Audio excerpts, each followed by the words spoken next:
Sa katunayan po niyan, mayroon pa rin tayong obligasyon bilang permanent resident dito sa Canada. We are not like a Canadian citizen. Although sinasabi natin na para na tayong Canadian citizen. But sabi nga natin, mayroon pa ring limitasyon yung pagiging permanent resident natin.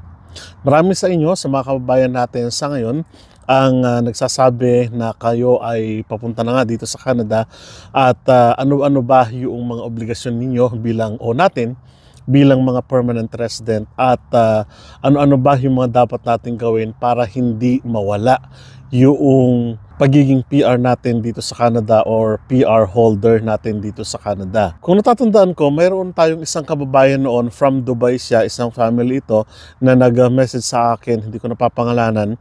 Naging PR sila o nakatanggap sila ng PR through express entry. Natanggap nila yung kanilang express entry and then nabigyan na sila ng approval to come here in Canada within a period of time. Ngayon, ang ginawa nila, hindi pa sila pumunta dito after 6 months, saka sila nagpunta kasi valid naman yun for 1 year para makakuha sila ng COPR.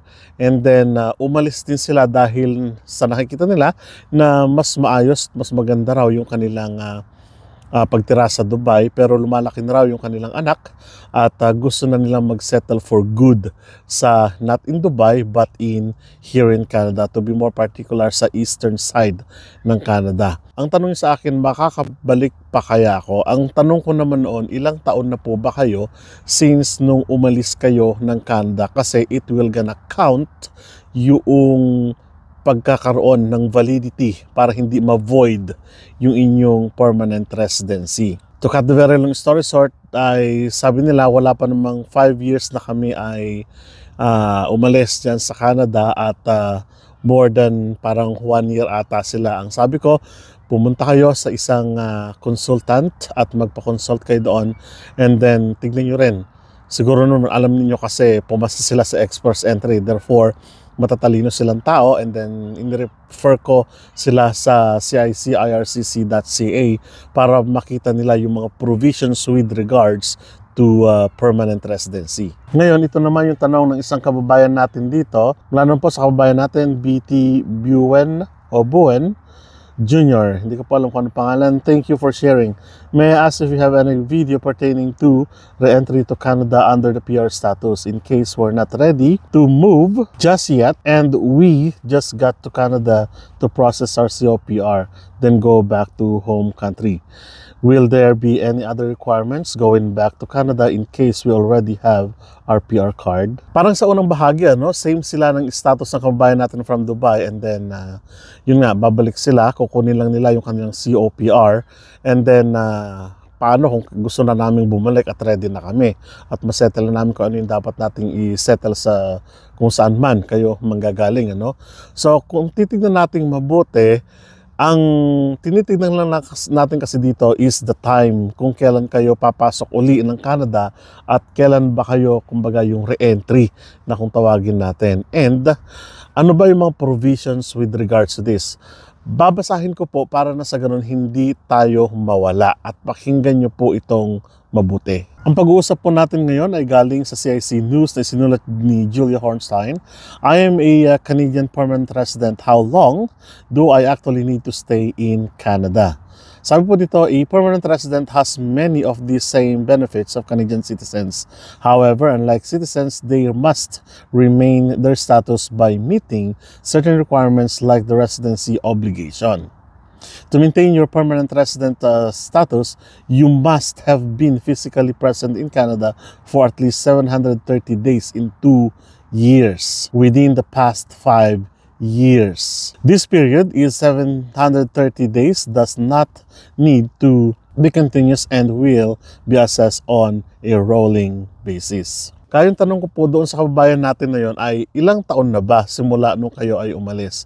Kasi ang provision talaga dito kailangan po ay kailangan na meron kayo at least 2 years, 730 days na nag-stay.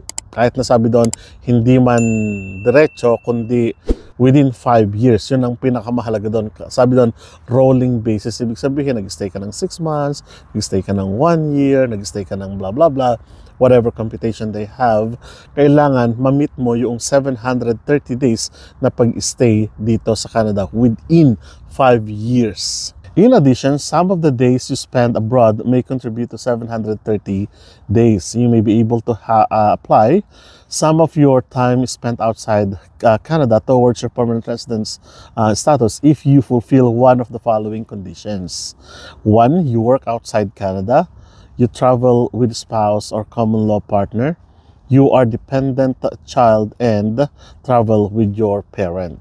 Okay, malinaw po siguro yun, no? Yung mga provisions na yon na sinasabi kung nagtrabaho ka sa Canada, nag-travel ka o kaya naman nag-travel ka bilang dependent child na kasama ang family, counted po yon. Ibig sabihin, kinakount nila yon as additional na contribution doon sa days ng 730 days. Pero yung paninirahan na sa ibang bansa, that is different naman na po ang kalalabasan nun. Ano? Sabi po dito, if you work outside Canada, you need to work full-time for a Canadian business or organization or the Canadian federal, provincial, or territorial government for the days to count towards your physical presence in Canada.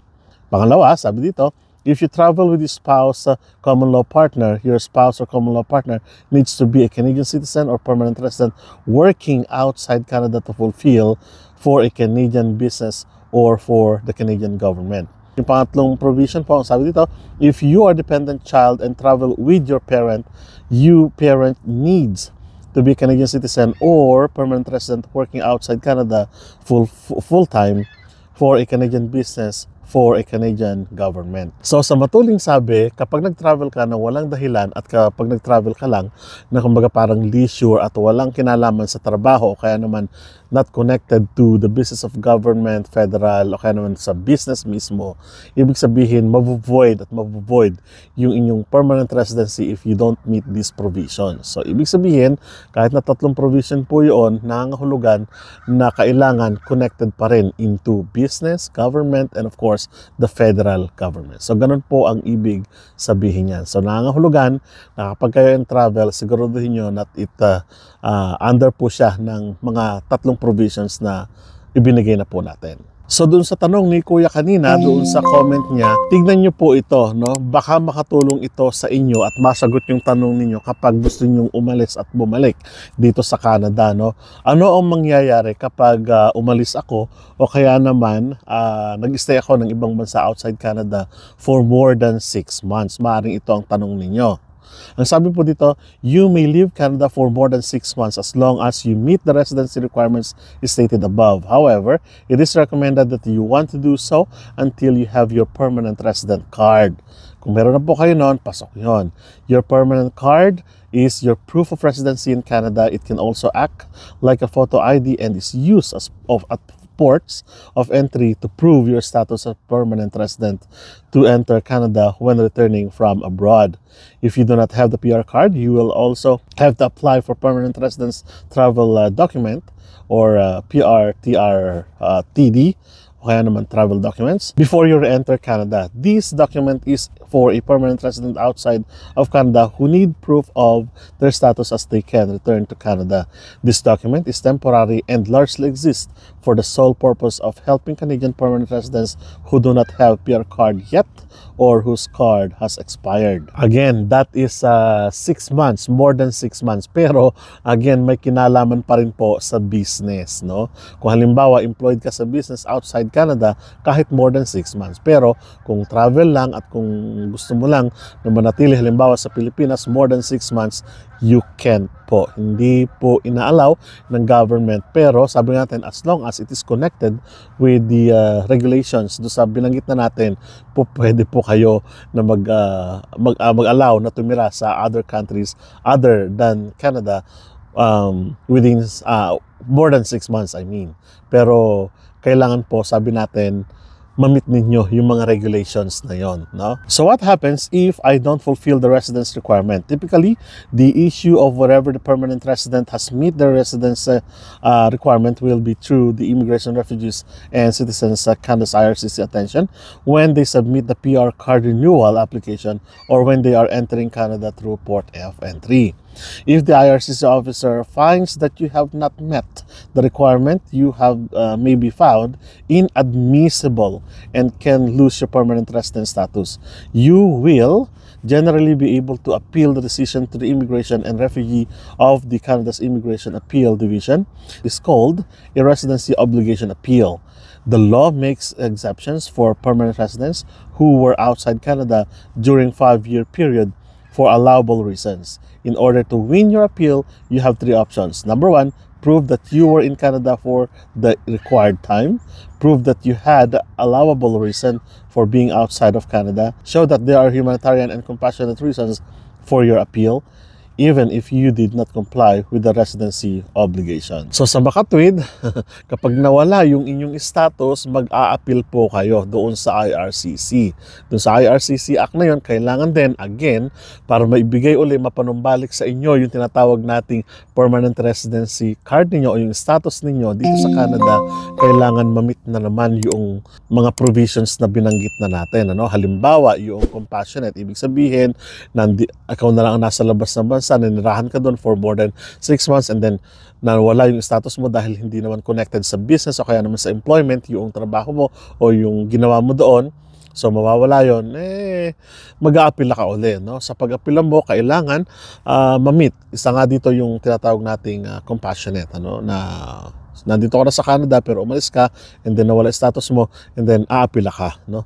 At nandito na yung family mo. So sasabihin mo na gano'n, baka o baka hindi maibigay yung PR mo. Alin sa dalawa? Depende ngayon sa pag-aaral ng CIC o ng IRCC yung magiging status mo. So sa tanong niyo na pwede ba na lumabas ako ng Canada, yes, pwede naman po as long as you meet the requirements 730 days within 5 years. Sabi natin na nanirahan ka sa Canada, rolling counting po yon.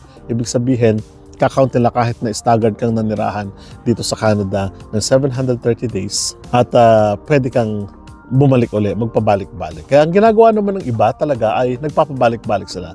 May kilala ko, may mga kamag-anak kami na less than 6 months sa Pilipinas, kapag winter season, babalik sila dito. Ngayon, balikan na ng mga mga snowbird kung tawagin natin, babalik na sila dito sa Canada and then maninirahan na naman sila dito during summer.